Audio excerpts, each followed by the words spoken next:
Hello there. As I'm sure you've heard, this Sunday, January 19th, TikTok will be going dark, effectively being banned in the United States. And I'm sure you're wondering why and how. Well, it's a little more complicated than just saying TikTok is banned. So if you're curious, if you're interested, if you're wondering where to go, sit right back, get a nice cup of coffee or tea, and let's dig in.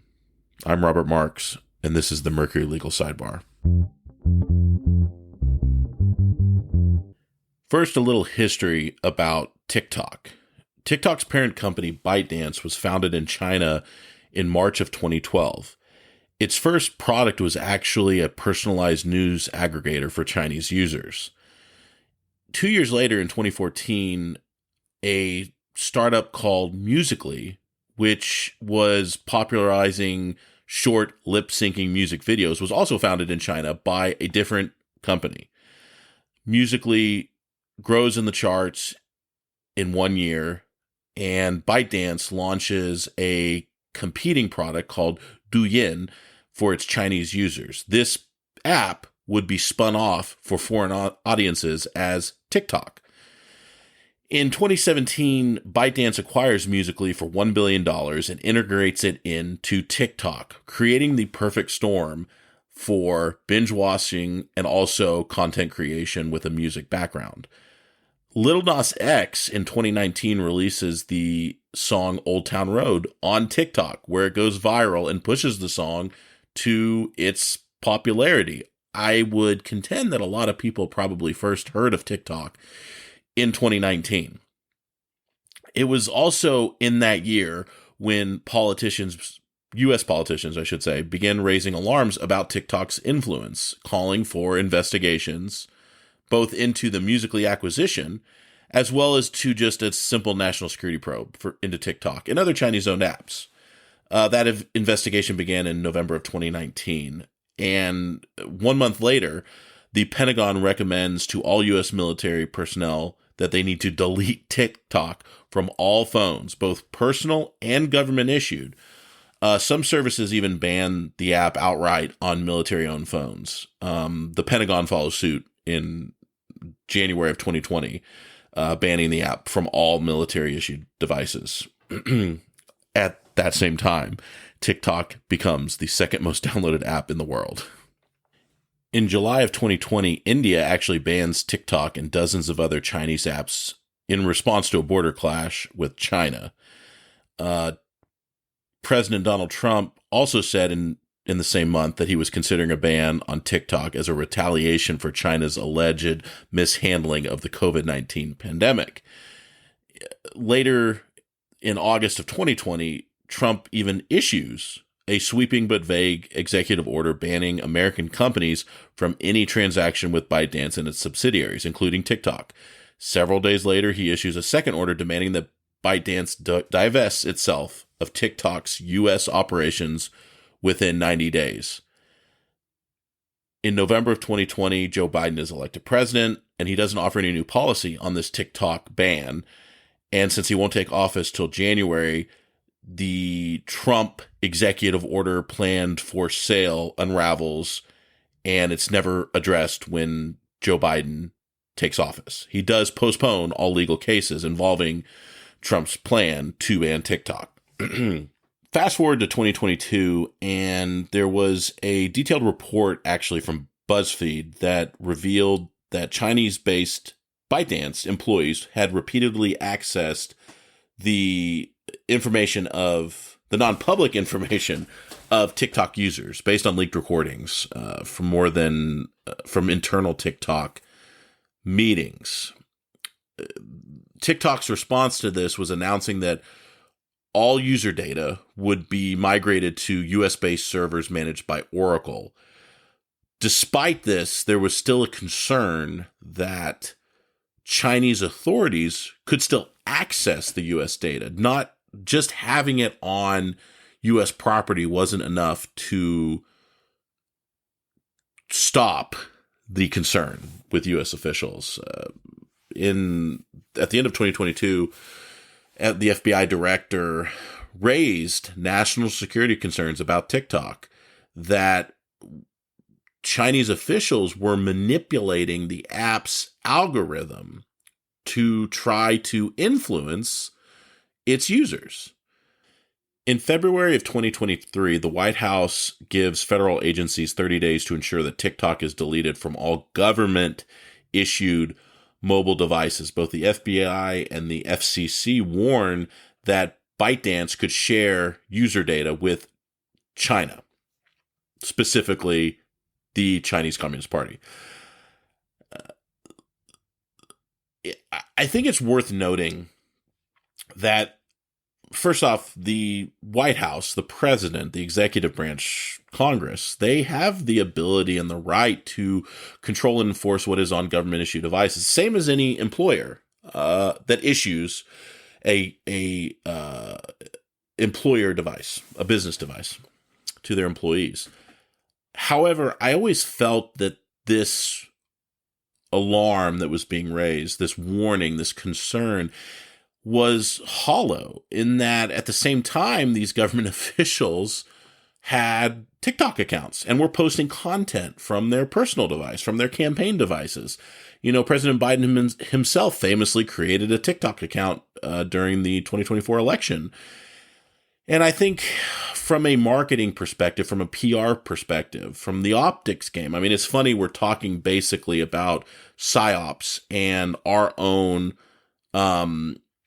response to that was fumbling it, so to speak. I think it was a mistake to both warn about TikTok and yet utilize TikTok as a tool. Just my 2 cents. I think that was a mistake. In March of 2023, the CEO of TikTok, Zhao Zhiqiu, faced congressional hearings where he tried to defend TikTok, but pushing back on this assertion that TikTok and ByteDance were just tools of the Chinese Communist Party. The bill that in question was actually part of a $95 billion aid package to Ukraine that included this provision. In Division D of HR 8038, called the Protecting Americans from Foreign Adversary Controlled Applications Act, prohibits the distribution, maintenance, or update of an application that is controlled by a foreign adversary in the entire United States. And there's a lot of definitions and exemptions. The biggest exemption, obviously, is that if the company divests U.S. operations to a U.S.-backed business, then they could still operate. I think the more interesting aspect, though, is what is considered a foreign adversary-controlled application. ByteDance and TikTok are specifically mentioned. Any subsidiary or successor to those entities are also mentioned, and any entity owned or controlled or directly or indirectly by the entity identified in the previous clauses are also included. However, it also expands that to any covered company can be one that is controlled by a foreign adversary and determined by the president to present a significant threat to national security of the United States following the issuance of a public report to Congress. Basically, in effect, this is giving the president an increased power to control what foreign apps we are able to consume and use. You know, I hate the term slippery slope, but it does raise some concerns to see how this could be implemented and used long term. But that's another conversation for another day. The biggest thing to act is that in April of 2024, when this was signed into law by President Biden, it required TikTok to either cease operations or to divest and sell their U.S. portion of their business to a U.S. company.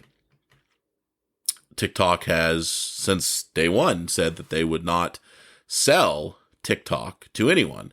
And they have fought it tooth and nail. And it was yesterday when the Supreme finally came to its head, when the Supreme Court ruled that Congress has the power and the authority to be clear, they're not banning TikTok. They are requiring the company to divest its U.S. operations if it's determined that it's a national security threat and it is being controlled by a foreign adversary.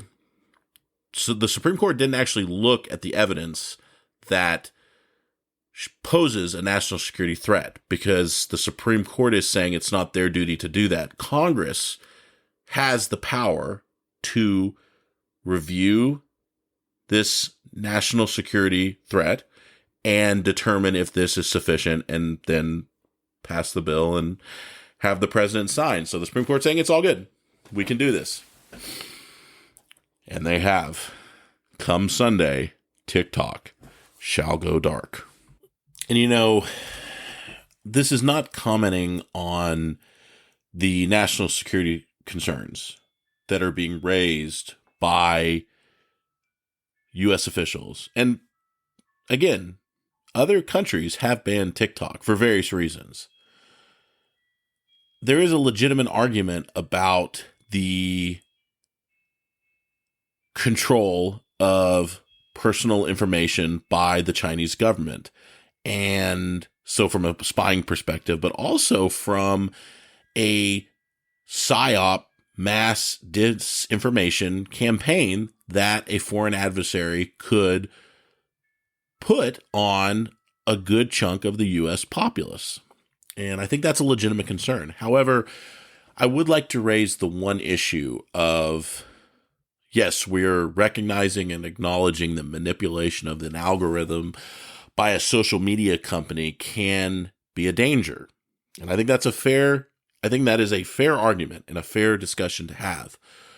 But how are we okay then with X and Meta and Reddit and whatever other social media site you're consuming? Threads, Mastodon. Well, Mastodon doesn't really have an algorithm. Same thing with Blue Sky to a degree. That's probably why there's a lot of privacy positivity over there. But anyway, I think what this is showing is that we do have a legitimate problem. And the question is this the right solution? I would highly recommend considering the fact that we need better privacy laws in this country as it relates to our online identities.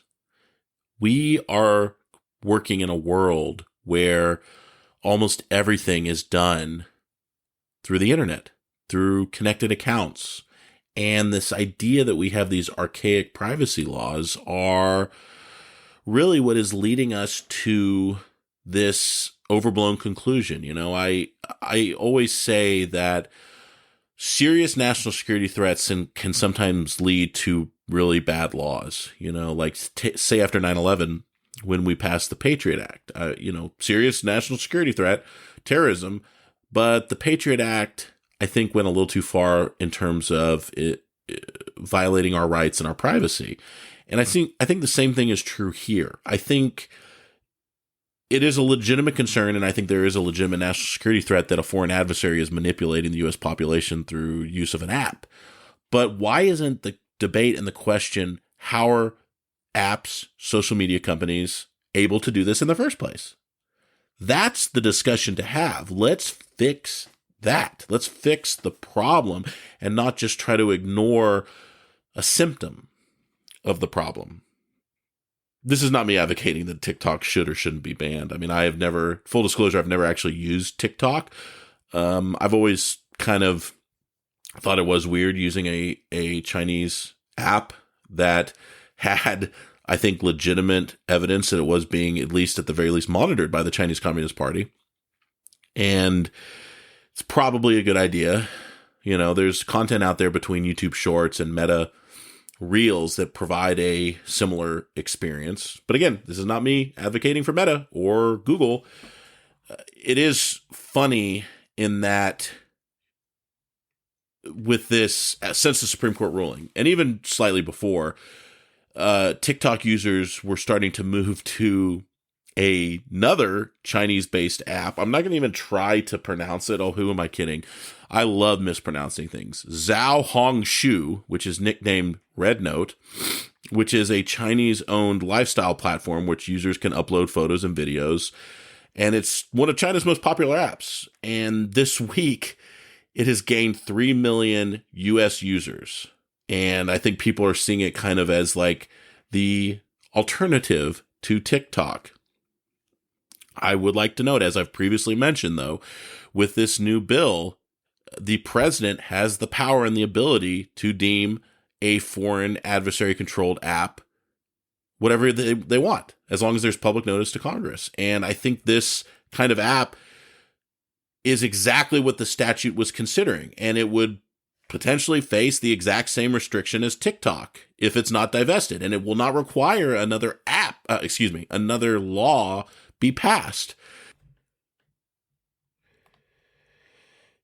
And to be clear, just so we understand the specifics, there are a few requirements in order for another app to be deemed a foreign controlled.